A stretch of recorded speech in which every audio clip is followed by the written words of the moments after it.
بسم الله الرحمن الرحيم. السلام عليكم ورحمة الله تعالى وبركاته، وصباحكم خير وصباحكم نور.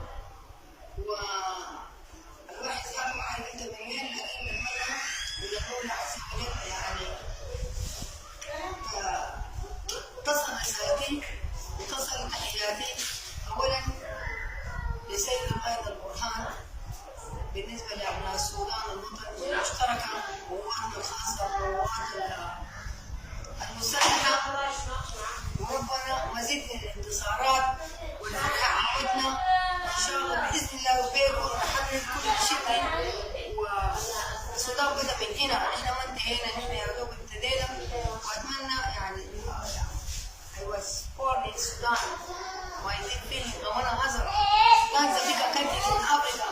Also people, some about also awareness. My name is Mariam Ahmed Suleiman Ahmed Al-Qurashi. This is the number 01 and 0 and 0.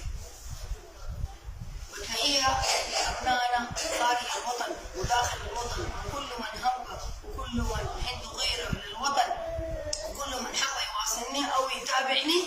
أتمنى إنه يعني الخير ممتد لنا وهو عايد لكم، والهدف في النهاية يعني مرضاة الله، وإنه نكون مخلصين ومحبين.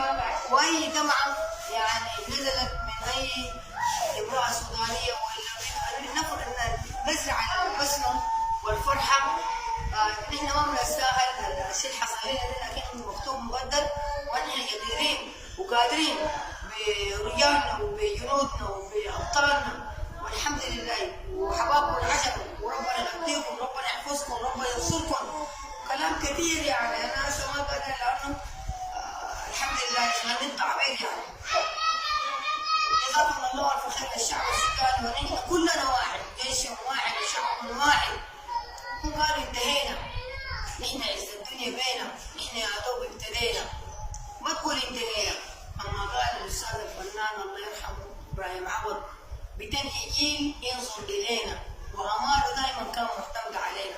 نحن لازم نشجع ونرفع بعنوان اي بيت حزين، واي حاجه حصلت لنا هي ما بتشبهنا وما بنعرفها ولا تربينا بها ولا اخلاقياتنا. والحمد لله رب العرش العظيم، وقدر الله ما شاء فعل. لكن باذن الله الله مولانا ولا مولانا، والله ناصرنا ولا نصر له، والله اكبر. انا بدي لاي انسان بيقول السودان شنو، انا بقول له السودان حضاره، السودان مناره، السودان قمه، السودان طيبه، السودان فرحه، السودان بسمه، السودان أرض البطولات، أرض الجدود، توت عوف. السودان بلد الصالحين وبلد الطيبين وبلد الحلوين وبلد المخلصين. احنا ماشيين بالنوايا وما بنتسرع بالبطال، لكن اللي بيجينا بنكرمه، واللي بيقدرنا والله حنخدها تاريخ. احنا يا دوب حنبدا نقطة الانطلاق. أنا مبادرتي والله كان بالعود، حبوبتنا جاهدت بالعود وسكت اليهود، وما رميت إذ رميت، ولكن الله رمى وجعل كيدهم في نحرهم وجعل تدبيرهم في تدميرهم. يا رب العرش العظيم، ونحن قوتنا منتصر من المولى عز وجل، وما بنركع إلا للمولى عز وجل. أتمنى رسالتي تصل لأثر نبدأ نقطة الإسلام من هنا، نبدأ نقطة الانتصارات، وأي جرح نضمضمه، وأي دمعة نمسحها، وأي بيت ولا يتحدث عروض الجرح ده نحن مؤلفنا. ودي فرصة أتاحت لي عشان أدي رسالتي، عشان أنا ذاته نقدر نعرف مش مصيرنا. نحن الشعوب بدأت بينا، نحن إذا كان ربنا سبحانه وتعالى ألهمني أنا، الهدف كان ماشي عمره ماشي للرسول عليه الصلاة والسلام، لكن ربنا رتبها كده، جات الترتيبات كده. ودي فرصة عشان أنا أقدر أنا أطلع الجوايا اللي كم سنين.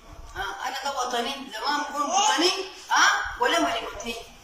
إذا كان واحد قال يقول السودان شنو، أنا بقول له صوت الحرمين دي كانت صوت الكعبة بتجي من السلطان على الجنان، سلطان الجنان بلاتفون. خيرة المعلمين آنذاك في الزمن ده اللي هو كانوا الأساسة يعلموا في اليمن. السعودية دي كان مصدر الدخل اللي هو الحج